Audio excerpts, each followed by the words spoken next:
千万不要在酒店安装针孔摄像头，因为你极有可能拍到可怕的事。起初我为了寻求刺激，就在自己的酒店里埋设了许多针孔摄像头。今天正巧来了一对情侣，那小女友肤白貌美，第一眼我就被迷上了。于是我感慨地点开监视器，期待着好看的画面。可下一秒，我的笑容就僵住了。屏幕里的男人表情诡异，从厕所里拖出一个人，他胸口上插着一把刀，血液近乎染红了他的整个上半身，而那张惨白的脸更加让我汗毛竖立。这个人竟是我自己，什么情况？我冷汗直冒，既疑惑又惊恐地盯着监控里的画面。我这不是好端端地站在这吗？可那跟我长得一模一样的死人又是谁呢？眼看的男人找来了斧头，准备下一步行动，我再也忍不住，连忙拨打了报警电话。可迎接我的只有一连串没有尽头的忙音。为什么电话打不通呢？我心惊胆战地放下手机，去厨房拿了把刀，走出了房门，带着疑惑恐惧，悄悄地来到了302的房门口。我慢慢侧过头，把耳朵抵在门前，屏住呼吸，却没听到一点动静。我又往前迈了一步，干脆把脸贴在门上，没想到门竟然被我直接推开。我打了个哆嗦，刚想掉头就跑，却离奇发现302房间里竟空无一人，地上也没有任何血迹。有人吗？我抖着胆子喊了一句，好奇怪，难道监控是假的？我轻手轻脚地缓缓迈进屋子，房间里安静无人，却弥漫着一股浓烈的腥臭味。耳边听到了淋浴声，正是一侧的卫生间里传来的。我缓缓推开厕所门，竟看到2只眼睛直勾勾地盯着我，我吓了一跳，起了一层鸡皮疙瘩。与门缝后的眼睛对视了10几秒，我突然感觉有些不对，耳畔的淋浴声与浓重的血腥味萦绕在房间里。我举起刀慢慢靠近，赫然看见一个女孩坐在地上，花洒喷下的冷水淋湿她的全身。这女孩是那男人的女朋友。我愣了几秒，终于反应过来，她早已经失去了生命。我尖叫一声，回头就往门外冲，晃的感觉肩后伸出一只手，狠狠地勒在我脖子上。我惊恐地比划着手里的刀反抗，可手臂突然被一股力量控制，刀尖无法自控地插在了自己的胸口上。我用尽全身力气试图抬起手臂，却动弹不得。不一会我就瘫软地倒在了地上。我猛地抽搐一下，正巧对上那张诡异的脸。男人咧着嘴似笑非笑地看着我，接着我的身体被一点点拖出了厕所。在彻底闭上双眼的前一秒，我才发觉此刻插在胸口上的这把刀，就是我之前在监控器里看到的那把。接着眼前陷入一片黑暗，再睁开眼，自己竟再次端坐在监控屏幕面前。我还活着，可监控里出现的熟悉一幕让我眉头紧锁。画面中男人正在将我从厕所里往外拖，这不就是刚刚发生的事情吗？仔细看屏幕右下角，我这才发现显示的居然是10分钟之后的时间。我缩回到椅子里，大口呼吸，尽快让自己冷静下来。这个监控似乎显示的是10分钟之后发生的事情。刚刚他成功预告了我的死亡，如果我这次选择不出门，不就不会死了？这次说什么我也不会去302了，但那女孩肯定已经被杀了。等再过10分钟，我就去最近的警察局报警，把那变态抓了。这么想着，眼角的余光却瞥见有些异样，面前的监控画面不知何时改变了，本应躺在地上的我消失了，那个凶手也不见了。不对，怎么好像连场景都变了？仔细一看，我头发根都立起来了，这无比熟悉的摆设，这不就是我的房间吗？此时画面边缘露出了半张脸，表情扭曲而痛苦，那正是我自己的脸。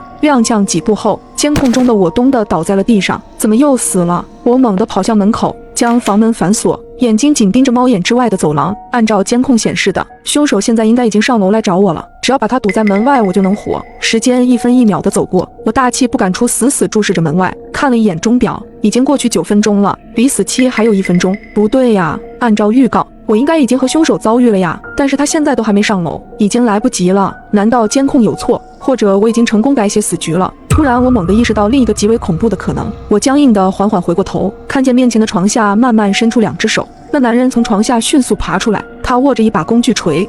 我猛吸一口冷气，慌忙转头拧动把手，刚把门推开一条缝，耳侧就冒出一声闷响，瞬间感觉天旋地转。我手掌扶着额头，摇摇晃晃地走了几步，接着颓然趴倒在地。我唰地从桌上弹起来，直愣愣地盯着面前的监控显示器，眩晕与疼痛源源不断地自颅顶传来，我竟再次回到了10分钟前。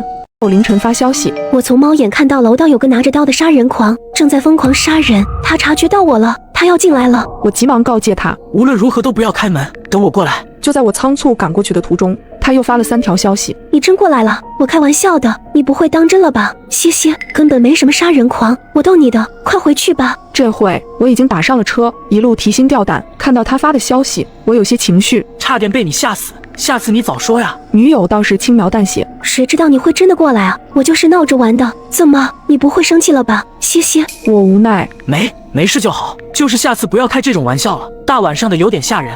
下次不会了，谢谢。虽然他说没事，但我还是放心不下，就打了个视频过去。出乎意料的，视频只响了一声就被挂断。怎么不接？我要睡了，好困，谢谢。看着手机里西西这2个字，怎么看怎么扎眼。你嘻嘻啥？没啥，今晚开心。我越看越觉得不对，平时女友是比较严肃的性格，像西西这种带有调皮活泼的语气词，她从来不会用。该不会是别人拿着她的手机吧？这个念头一生出来，我遍体生寒，立刻用我的新手机打个视频过去。这么精彩的内容，还得配合我的新手机观看。旧的 Mate 50 Pro 我放转转上回收了1700多，像我换下来的旧手机、笔记本、相机啥的，都会约转转工程师免费上门估个价，价格满意现场打钱，特别靠谱。总之听我的，二手回收认准转转 APP 就对了。这次视频倒是没有挂断，但是响了很久都没人接，我又打他电话。让我意外的是，电话竟然接通了，那头女友声音疲倦：“干嘛？我要睡了，好困。”我立刻追问：“怎么不接视频？”女友还是那句：“我要睡了，好困。”说完他就挂断了电话。司机大哥从后视镜看了我一眼：“哥们没事吧？你脸色有些难看。”后视镜里，我的脸色发白，手也止不住的发抖。在强烈的不安下，我催促师傅快点，告诉他我女朋友可能出事了。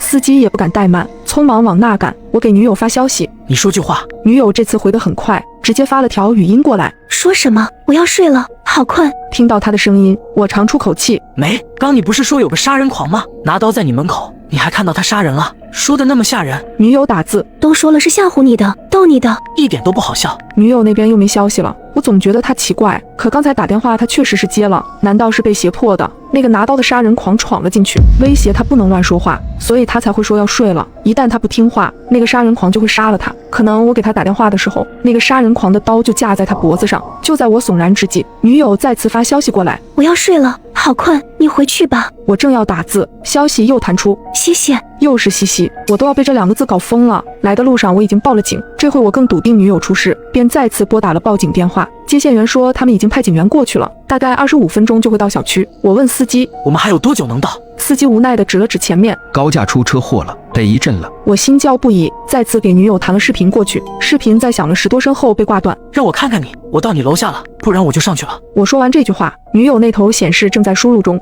但过了一阵也没新的消息发过来。此刻我已经很慌张了。司机开口道：“急也没用，你就是下车，1个小时也出不了高架桥。”好在女友那头终于有了动静。你真过来了？对，我就在楼下，我要上来了。别，我家里还有别人。谁？同事，你不认识，也是个女生，反正是不方便。我坚持。那你开视频？都是下了。我不敢挑明告诉那头，我已经报警了。如果女友真的在他手里，我怕激怒他，令他狗急跳墙。但没想到的是，那头居然主动问我：“你报警了？”我沉默。你真小题大做。刚才物业给我打电话过来核实，说警局那边收到报案，小区6栋5楼走廊有拿刀的杀人狂。物业问我有没有这么回事，真麻烦，害得我跟物业一顿解释。刚物业跟保安都上来了，人家把我一顿批，我就是跟你开个玩笑，至于报警吗？多大个事，我不是跟你解释过了吗？是闹着玩的。行了，你赶紧给警察打电话取消吧，报假警要拘留的。他的消息不断的发过来，一直在催促我取消报警。我只觉得反常，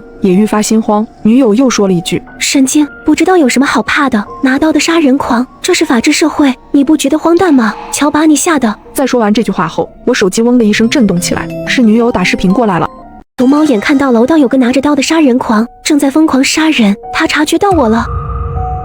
我手机嗡的一声震动起来，是女友打视频过来了。不知道怎么到了这个时候我反而更慌了。司机也直勾勾的看着我，我深吸口气，僵硬的接受了视频邀请。女友那头有些暗，我困了。女友的声音响起，但镜头却对着天花板。我强行让自己冷静下来，让我看看你。那边突兀的没了动静，我几乎要确定就是那个杀人狂拿着他的手机，但下一秒女友将视频对准了自己，她敷着面膜，不耐烦道：“我要睡了，好困。”说完，她又调整摄像头给我看她的同事，她同事穿着件浅蓝色的衣服，就在床头的化妆桌前坐着。我直接懵了，女友没事，那个什么拿刀的杀人狂真的只是她的恶作剧。不等我反应过来，女友已经把视频挂断了，同时她还发消息过来：“现在满意了吧？”说着还附带了一张照片，是在客厅拍的。照片里物业戴着鸭舌帽，手里拿着笔，在询问记录着什么，应该就是警方通知物业，物业来上门核实了。司机小心问道：“刚那个是你女友？看着没啥事，她跟你开玩笑呢，咱还去吗？前面堵得实在太厉害了。”我有些犹豫，女友也催促我赶紧取消报警，烦死我了。我坚持：“我快到了，警察可能也快到了，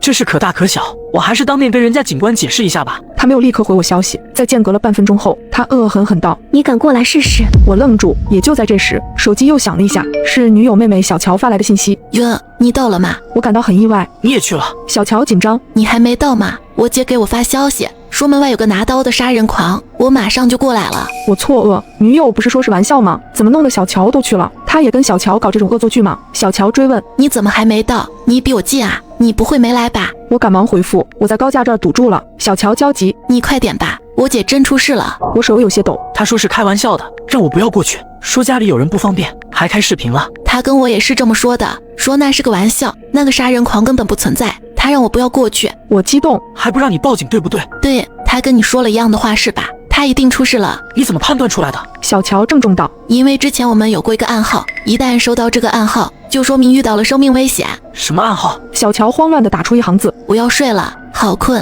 我立刻呼吸急促，快速往上翻动聊天记录。干嘛？我要睡了，好困。说什么？我要睡了，好困。我要睡了，好困。你回去吧。我猛地惊醒，他一直在跟我求救。小乔也在这时将他跟女友的聊天记录发了过来，聊天内容几乎和我的一样，也在反复地说着这句话。小乔着急，我已经到我姐楼下了，单元门是锁着的，呼叫铃也坏了。他给我拍了一下楼下单元门的照片，门锁紧闭，呼叫铃被人用刀砍得报废。我问他，你没告诉你姐你过来了吧？没，我知道她现在被那个杀人狂威胁了，所以我没说。我又问，你一个人吗？怎么可能？我跟我男朋友一起过来的，他去物业找保安了。我提醒他，你先找地方躲起来，警察估计快到了，我这回还在路上堵着，千万不要一个人上楼，那个杀人狂有可能在楼道乱逛，被他撞到你就危险了。我知道，我在等我男朋友。他还没消息吗？让我加他一下好友，你把他给我推过来。我跟小乔的男友只是见过2次，互相并没有联系方式。小乔那头很快把她男友推了过来，是个绵羊头的头像。我留言，我是碎碎的男朋友，我快到了，加我。好友申请发过去，却迟迟没有通过。司机的导航上一片红，还不知道什么时候才能通过。车子跟蜗牛一样龟速的向前。我问小乔，你男朋友怎么不加我？小乔那头也没有回复。我想给他打个电话，可又怕他已经躲起来了，手机铃声会惊动那个杀人狂。抱着手机焦急的等了一会，小乔的消息终于又发了过来。哟，完了，二蛋说物业一个人都没有。他还转发了一小段视频过来，是二蛋拍的，挂着物业办公室牌子的屋，漆黑一片，房门紧闭，灯都没有开。小乔慌张打字，咋办啊哥？物业没人，保安也不知道哪去了。我谨慎，让二蛋别乱跑了，先让他加我。还没加，我已经跟他说了，我让他赶紧加，你等一下。他说完没多久，手机立刻有消息弹出，但不是好友通过申请的提醒，还是小乔。他告知我，哟，二蛋刚发消息说找着物业的人了。我追问在哪找着的？小乔回复说是在小区楼下，物业的人巡查碰到的。二蛋正好遇到了，他跟物业说明了情况，物业听到楼栋有个杀人狂，他们也很意外，说是第一次遇到这种事情。我男朋友现在让我过去找他，他们就在物业办公室，我们一起上去，保安也在。我们就不等你了，有什么情况我再跟你说。我急忙阻拦道，不对，你先等等。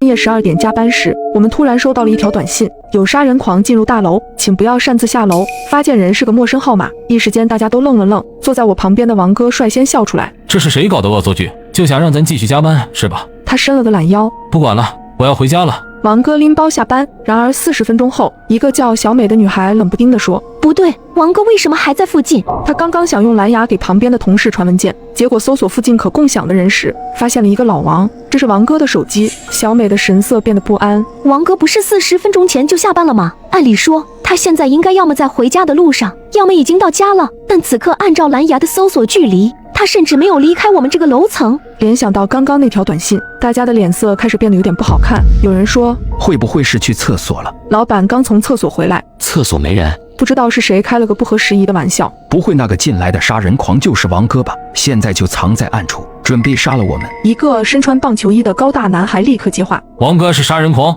那太好了，我能一拳干爆一个。这话一说，大家都笑起来，因为王哥身材矮小，体型瘦弱，换桶水都需要别人帮忙。老板说，估计小王就是把手机落在这里了，你们帮他找找，明天给他。棒球男立刻给王哥的手机打了个电话，想听铃声来判断手机的位置。电话拨通，四周一片寂静。静音啊！棒球男嘟囔一下，挂了电话。就在我们打算继续帮王哥找他落下的手机时，棒球男的手机突然叮了一下，王哥发来消息，什么事？我们愣住了。棒球男愣了愣，给王哥发，你在哪呢？王哥回复，我刚到家。怎么了？看到这条消息，棒球男气不打一处来，还骗呢？我们都搜到你的蓝牙了，你在哪儿藏着呢？他打到一半，正要发送，手机却突然被小美抢了过去。别回，这个发消息的人不是王哥。小美抬起手，指着聊天界面，你们看，王哥平时发消息从来不打标点符号，句子之间都是用空格隔开。大家全都愣了愣，各自打开手机翻了翻，的确王哥之前不打标点的。棒球男挠挠头，也许是他偶尔改变习惯呢。我思考片刻，拿过棒球男的手机给王哥发，我有2箱水果要搬回家，本来想让你开车捎我一下呢。王哥回得很快，刚才怎么不说明天吧？棒球哥松了口气，你看这句不就没标点了？我和小美对视一眼，脸色同时变得非常难看。中午吃饭的时候，我们2个刚和王哥闲聊过，他抱怨自己的车昨晚被追尾了，送去维修，这周都得坐地铁了，所以他开不了车。刚刚发消息的人一定不是王哥，而最可怕的是，上一条他还带标点，这一条就立刻不带了。这说明这个人他听得见我们说话。这个大厦新建成没多久，我们在12层，整层只搬进了我们这一家公司，其余都是空房。此刻这个拿着王哥手机的人，很可能就躲在隔壁的某间空房里监听着我们。我和小美在纸上写下了自己推论，拿给同事们看，大家的脸色全都变得煞白。一个戴眼镜的男生胆子小，此刻已经瑟瑟发抖，他在纸上写：我们报警吧。棒球男立刻反驳他：你怎么跟警察说？收到了一条恶作剧短信，还有几条有标点没标点的微信。棒球男在纸上写：去监控室，就一清二楚了。监控室可以看到王哥去了哪里，也可以看到整层楼的情况。如果真的有凶手潜伏在这一层，只要查监控就能看到他的位置。棒球男起身就要去监控室，但是突然被小美拦住了。小美用自己的备忘录打字：从现在开始，我们任何人都不要单独行动。的确，如果真的有杀人狂潜伏在这里，那落单的情况无疑是最危险的。棒球男有些不屑，因为他身材高大，浑身都是肌肉，只有别人怕他，没有他怕别人的份儿。然而小美已经分好了组，我们留在公司加班的一共有6人，老板、王哥、棒球男、眼镜男、小美和我。现如今王哥不知所踪，还剩下的5人里，棒球男和眼镜男一起去监控室，剩下3人在原地等候。棒球男提出：眼镜这么怂，还是算了，老板跟我一起去吧。眼镜男本来就害怕，闻言更是求之不得，一个劲儿地往后躲。于是棒球男和老板一起打开公司的门，走进了昏暗的走廊中。在小美的要求下，棒球男还拿手机连着视频，给我们实时直播他们看到的情况。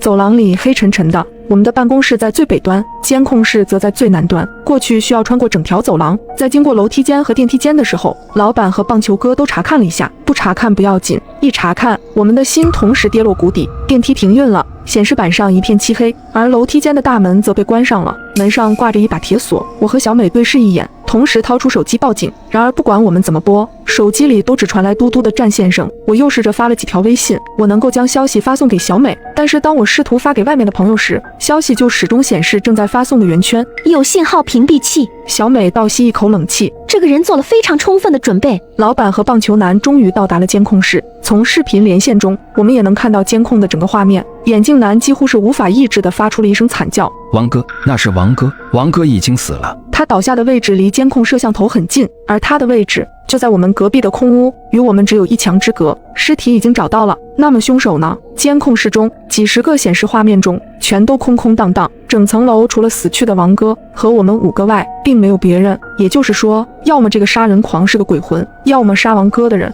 就在我们这些人当中。而就在同一瞬，手机里突然传来棒球男惊恐的喊声：老板，你干什么？下一秒，视频连线断了。几秒钟后，走廊那端突然传来了一声重响，响声之大让所有人都狠狠哆嗦了一下。随后微信群里弹出了棒球男的语音，他喘着粗气：老板刚刚突然想杀我，还好我力气大，反应也快，他被我反杀了。我现在回去，你们都还在公司里吧？随着语音一起被发到群里的还有一张照片，监控室内，老板倒在地上。我强忍着恐惧，想要回复棒球男，然而小美一只手突然抓住了我。棒球男在撒谎，看出不对劲了吗？我狠狠抖了一下，我明白了，如果老板是在想要偷袭棒球男时被反杀，那么他应该是迎面被棒球男击中，但此刻老板的伤口是在脑后，所以老板根本没有偷袭棒球男，而是棒球男在老板看监控的时候偷袭了老板。旁边的眼镜男盯着前方，一个劲儿的喃喃：都在撒谎，都不可信。而就在他话音落下的瞬间，远远地响起了脚步声。棒球男回来了。电光石火之间，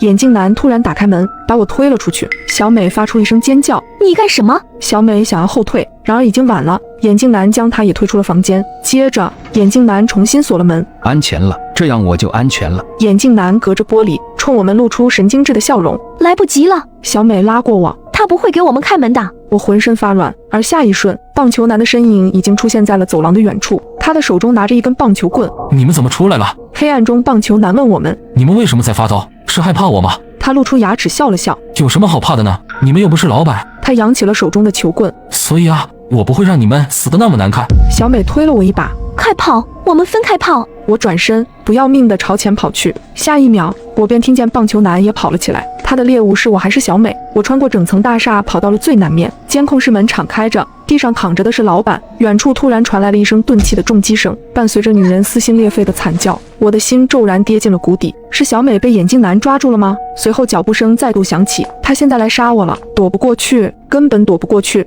除非从楼上跳下去。等等，我知道自己该躲去哪里了。棒球男来了，拖着球棍，我屏住呼吸，用尽全身力气克制住自己不要发抖。此时此刻，我们之间的距离连3米都不到。走过去，快走过去！我在心里祈祷，眼看着棒球男就要从我身边走过，他却突然停了下来。我看到你了，他笑着说：“出来吧。”那一瞬间，我吓得几乎心脏停跳。片刻后，棒球男动了，他凑到监控室的显示屏前扫了一眼，没有发现我的身影。不可能啊！我听到他低声喃喃：“难道他跑这么快，已经到厕所了？还是说他又回公司了？”厕所是这个楼层唯一没有摄像头的死角，而公司里有桌子，人可以躲在后面避开摄像头。棒球男嘟囔着走了，在确认棒球男确实已经走远后，才猛地坐起身来，垃圾从我的脸上滑落。我大口呼吸着，我赌赢了，这是我唯一能躲过棒球男搜查的办法。棒球男不会想到，这具倒在血泊里、脸被垃圾盖住的尸体不是老板，是我。他没有想到我会忍着恐惧，换上老板的衣服躺进血泊，而真正的老板被我剥下衣服后，从12楼的窗口推了下去。看了一眼监控，我立刻看到了棒球男的身影，他正在由大厦的北面向南面移动，准备回公司。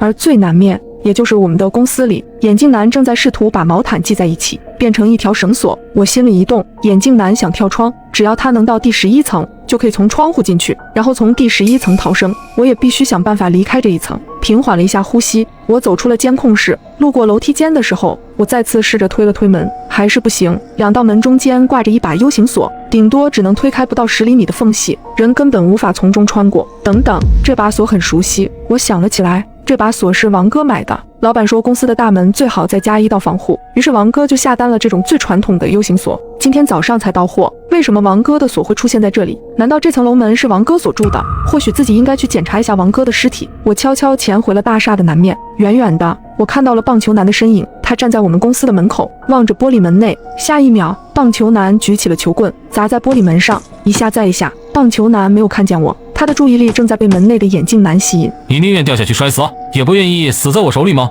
趁着2人对峙，我飞速地潜入了隔壁的空房。王哥的尸体仍然停在那里，有2样东西不见了，一样是他的手机，另一样是他随身携带的钥匙串。我起身，觉得某些真相似乎在朝我逼近。然而就在我想要继续思考时，窗外突然传来一声尖叫，眼镜男跳下去了，他的腰间系着绳索，悬挂在12层和11层的中间，整个人浑身发抖。慢慢的，他把自己往下放，而同时传来的是公司大门处的玻璃碎裂声。眼镜男尖叫一声，他加快了手中的速度，而就在下一秒，棒球男已经来到了窗边，他飞速地抓住了绳索，手中拿出一把刀，一刀下去。下一秒，眼镜男突然发出了一声撕心裂肺的尖叫，他整个人从11楼窗口掉了下去。眼镜男死了，只差一点他就要成功了。这时门口传来了砸门的声音，球棍砰砰地砸在门上。林岩，我发现你了。我不断地往后退，一路退到角落里，只要这道门被撞开，就是我的死期。然而不知道过了多久，撞门声突然停了，外面重新变得很安静。我以为棒球男砸累了，只是短暂的休息一下。然而5分钟过去了，10分钟过去了，20分钟过去了，门外再也没有传来任何声响。我走上前去，从门缝往外望了望，外面的走廊黑漆漆的，没有人。然而下一瞬，我便意识到不对，后退一步，我缓缓趴在了地上。下一秒，我和棒球男的眼睛对上了，他并没有离开，而是趴在地上，死死地盯着我看。我发出了一声惨叫：“求求你，放过我吧！你到底为什么要杀人？我没有得罪过你，我真的没有得罪过你啊！”外面一片寂静，棒球男并没有做任何回答。突然，我觉得似乎有点不对劲。棒球男刚刚看我的眼神好奇怪。我趴下去，再一次的和棒球男对视了。他的眼睛仍然一眨不眨的盯着我。半分钟过去了，1分钟过去了，他始终没有眨动一下眼睛。我意识到他不会再眨眼了，他死了。不知道过了多久，我自己打开了门，黑色的血从他的鼻腔和嘴角流出来。棒球男像是中毒了。我来到了隔壁，玻璃门已经碎了，这里唯一多了的东西是一个饮水机旁的纸杯。棒球男刚刚在目睹了眼镜男坠楼后，从饮水机里接了一杯水。我蹲下来，在饮水机的冷水出口旁闻到了一点刺鼻的怪味，棒球男很可能是闻不到的。他他球棍上的血腥气太重了，压过了其他的味道。是谁做的？是谁往饮水机的出口抹了毒药？我拿出了棒球男身上的手机，打开短信界面，下一秒我的呼吸停跳了。12点整，棒球男和我们所有人一样，收到了那条消息，有杀人狂进入大厦，请不要擅自下楼。但是在11点40分的时候，棒球男还收到了来自同一个号码的短信，恭喜你被选中成为杀人狂，定金已经打到你的银行账户。如果今夜除了你外，没有别人从大楼里活着离开，那么你将额外收获1000万元的奖金。与这条短信一同被发进来的是银行的短信，显示账户进账10万元，备注定金。这就是棒球男杀死所有人的理由。在收到提醒短信的20分钟前，他收到了杀人的短信。游戏开始时，他已经是个卧底。那么这个游戏中，卧底只有一个吗？我突然想起了什么，从口袋里掏出老板的手机，我看了一下，12点进来一条短信，在之前11点50同时进来2条短信。原来如此，我终于触摸到了这一晚的真相。突然听到后面传来一个虚弱的声音：林言，你还活着？我回过头去，看到了小美。小美没有死，在离开公司的那场追逐战里，她被棒球男的球棍扫到了左臂，整条胳膊瞬间不能动了。在她倒地后，棒球男扔下她，开始搜寻我，而她强忍着疼痛，爬进了厕所，躲进了洗手池下的死角里。小美说：我等了很久，棒球男一直没有出现，附近也没有脚步声，我就出来看了看，果然他死了。我怔了怔，你知道他会死？小美说：是我往饮水机里下的毒。听到这，我神经再次紧张起来，赶紧将自己手机上的短信内容藏了藏。看来今晚的游戏还没有结束。